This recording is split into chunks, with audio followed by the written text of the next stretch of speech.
խնդիր երևի իրանցից հասնենք, որն է, մենք որևէ խնդիր չենք ունեցել, չունենք եւ չենք ունենալու, մենք աշխատում ենք օրենքի սահմաններում, համագործակցում ենք բոլոր պատգամարմենների հետ, ինչ որ պետք է արվի, եւ եթե կա այդտեղ հասարակական կարգը խախտելու կամ հասարակական հանրային շահ կա խախտելու, այո, կա այդտեղ հանրային շահ խախտված, որը խախտվել է պարոն Վիրաբյանի միջոցով, հասարակական նշանակության տարածքը զավթելով, այգի սարքելով, որը անտեսվել է նաև քաղաքապետի կողմից, եւ մենք պարտավորված ենք եղել դիմել դատարան, եւ դատարան արդեն տվել է որոշում եւ վարույթ ընդունել եւ որպես այցի ապահովման միջոց արգելել է իրան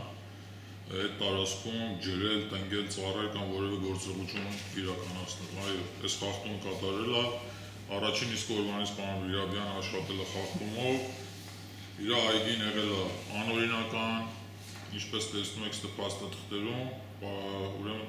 հոկտեմբեր 16-ին 2018 թվին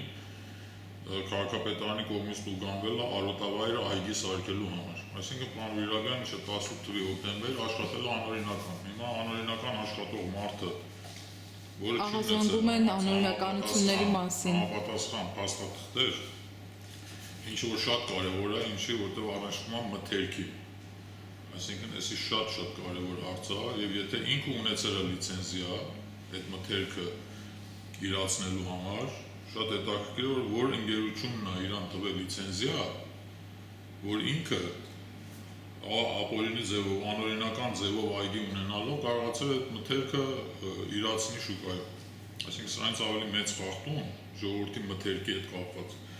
Իսկ ինչ վերաբերում է մեր գործարանին, ինչպես տեսակ արդեն իրանք փրփուրներից են կախվել, լրատվամիջոցների են դիմում, կեղծ սուտ նյութեր են սարքում, նավթավերամշակման գործարանն այլ նորից հարցի քննարկման թեման է, ինչը որ ընդհանրապես իրականության հետ որևէ կապ չունի, մենք ունենք բիտումի եւ յուղի արտադրություն, էլի նորեն դրա վրա խաղեր են խաղում, բառախաղերով, որ այո, նավթամթերքի վերամշակում, ես բազմից բացատրել եմ, էլի բացատրեմ, ուրեմն բիտումը եւ յուղը իրենք նավթամթերք են, այո, բայց գործարանը նավթամթերքի գործարան չի։ Ես շատ պարզ օրինակել եմ բերել, ինչպես կաթնամթերքի գործարան։ Այսօր եթե գործարան կա, որ պանիր է արտադրում, պանիրը ինքը կաթնամթերք է, բայց պանիր արտադրող գործարանը կաթնամթերքի գործարան չի։ Կաթնամթերքի գործարանը այն գործարանն է, որ արտադրում է կաթ, մածուն, պանիր, կարագ, բոլոր կաթնամթերքերը, ասում են կաթնամթերքի գործարան։ Իսկ եթե գործարան միակ պանիր է արտադրում, ասում են պաների գործարան, չեն ասում կաթնամթերքի գործարան, բայց պանիրը կաթնամթերք է։ Նույնը եւ մերը, նավթամթերքի գործարան չի։ Յուղը եւ բիտումը նավթամթերք է, բայց դա չի նշանակում, որ մեր գործարանը նավթամթերքի գործարան է։ Նավթամթերքը բազմի տեսականի է, ինչպես բենզին, դիզել, մազուտ, պարաֆին, տարբեր տեսականիներ կա, որ այո, իրանց մեջ կա վտանգավոր արտադրություններ, բայց մերը բիտում եւ յուղը, որը չունի որևէ վտանգ, ոչ բնապահպանական աղետ է լինելու, ոչ ատոմական կայան է կառուցվելու, ոչ Երևանն է ոչնչացվելու, ոչ այգի է ոչնչացվելու, ոչ ծառեր են ոչնչացվելու։ Մեր տարածքում այս պայծրությամբ արդեն կա մոտ 700 տնկած ծառ, պտղատու ծառեր, որը բերքել ունեն նույնիսկ։ Ես չգիտեմ իրանց գիտնականը, որ նստում խոսում է ինչ գիտությունների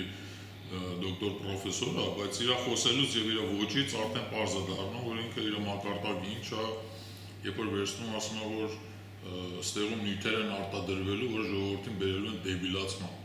Ես մեր ցավոք սրտի մեր երկրի գիտնականի մակարդակն է եւ գիտելիքի մակարդակն է, ու իրան անվանում են գիտնակ։ Ասեմ, որ արդեն դատական գործեր բավականին սկսվել է, պարոն Վիրաբյանի դեմ դատական գործ է գնում, զրպարտության համար,